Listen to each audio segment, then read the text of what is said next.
Disappearing passenger. It was late one night on the outskirts of the suburbs when a lone young woman hailed a taxi. The driver picked her up immediately and asked her where she was going.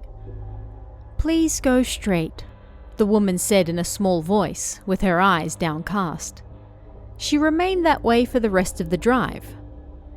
The atmosphere in the taxi grew awkward, so the driver tried to lighten the mood by asking the woman a few questions, but the only thing she would say was, "Yes." And just like that, they arrived at the woman's house. Yet it seemed the woman had forgotten her wallet and was unable to pay him. "I have money in the house, so I'll leave my bag here and go get it," she said. She didn't seem like the type of person who would run without paying, so the driver said, "Okay," and waited. But the woman never came back. Impatient, the driver went up to the front door with the woman's bag and knocked. A middle-aged couple answered. The driver explained the situation and showed them the bag, and suddenly the couple burst into tears. "Our daughter passed away just the other day, and this was the bag she used to use." It seemed that their daughter's spirit had used the taxi to return home. "How much was the ride?" the parents asked, but the driver shook his head and refused to take payment.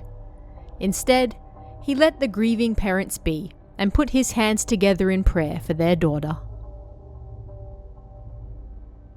Woman in the red coat. I don't remember which bus stop this was at, but I heard this from a bus driver friend of mine.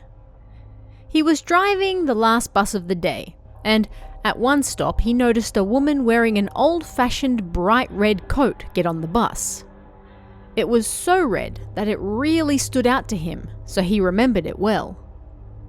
When the bus arrived back at the depot, the woman still hadn't gotten off. Thinking she had fallen asleep, the man went to the back of the bus to wake her up.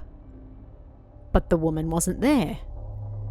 Instead, where she had been sitting was nothing but a puddle of water. Then, when he was driving near K River one day, he lost control and the steering wheel seemed to have a mind of its own, plunging the bus into the river. Stop signs. It's a sign anyone has seen, the bright red stop sign. With its white text, it can be seen from afar and easily stands out. When you see it, you know that soon you will have to stop. But there's an urban legend about how this sign actually came to be. Although it's now used as a sign for cars and bikes to know when to stop, it was originally used for another purpose. That's right. Originally, this stop sign was used to prevent people from taking their own lives. There are famous spots all over the country where people go to do this, but no matter what attempts were made, the number of people visiting these sites never declined. So, somebody came up with an idea to place a sign there saying, "Stop." The bright red background was meant to signify the blood you would be drowned in if you die, while the white was supposed to represent the purity of one's heart. It was a final desperate plea to stop someone from ending it all. And it worked. The number of deaths decreased in these areas, and so the sign was then adopted for use on the roads as well. After all, if it can stop people from taking their own lives, then surely it can stop cars as well. Mystery blood type. In modern-day Japan, there are 4 different blood types: A, B, AB, and O. However, it's said that there used to be a different blood type in Japan, blood type C. Blood typing was different in the past, when type C was said to exist. C had different characteristics to A and B, and it wasn't until later that the AB type was discovered with characteristics from both A and B, meaning blood types at the time were A, B, AB, and C. After considering the relationship of each blood type, it was then decided to rename C, because its characteristics were so different, it was renamed to Type 0 instead. However, it was strange to have one blood type named after a numeral, while all the others were named after letters, and so it was then changed to the letter O to match. And that is how Japan went from having blood type C in the past to blood type O in the present. Death by cockroach. There have long been rumours that a person who appeared on television once died after eating cockroaches. This story goes all the way back to the 1950s and a television program by the name of TV Jockey. This particular show had a corner that featured unique people doing rather strange things. For example, a man whose body attracted magnets, or a person who was so flexible their body was like rubber. But there was one episode that featured a student who decided to eat cockroaches. While the corner went off without a hitch, it was said that just a few short months later, he died. It turned out that the cockroaches bred inside his stomach, and the autopsy revealed they started to eat their way out of him.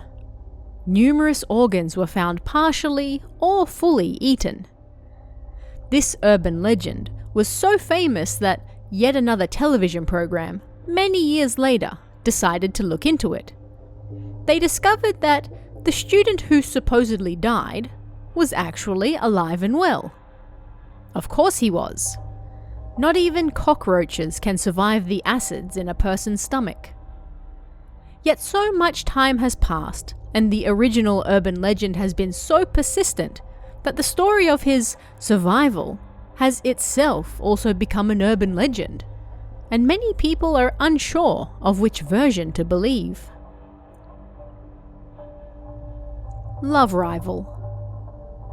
Shige and Emi were in love. To all those around them, they seemed the perfect couple, and 3 years after they started dating, they graduated from university. Emi started work at a company with her best friend from university, Sadako. She was also starting to seriously think about marriage. But then something terrible happened. On her way home from a night out drinking with Sadako, Emi fell into a river and died. She was a good swimmer, but as she fell down the embankment, she hit her head on some concrete and this knocked her out. She then drowned. When Shige heard from Sadako that Emi was thinking about getting married to him, he fell into a deep depression. Sadako felt responsible for her friend's death, so she did all she could to cheer Shige up. Before long, the two fell in love and started dating. 3 years after Emi's death, Sadako and Shige got married and gave birth to a baby girl. They named her Mie and doted on her, but as she started to grow up, they realized she looked a lot like Emi. Shige never told Mie about Emi, not even once. One day, as he was sitting with her, he had a thought. Day by day, Mie is looking more and more like Emi. I wonder if Sadako has noticed as well.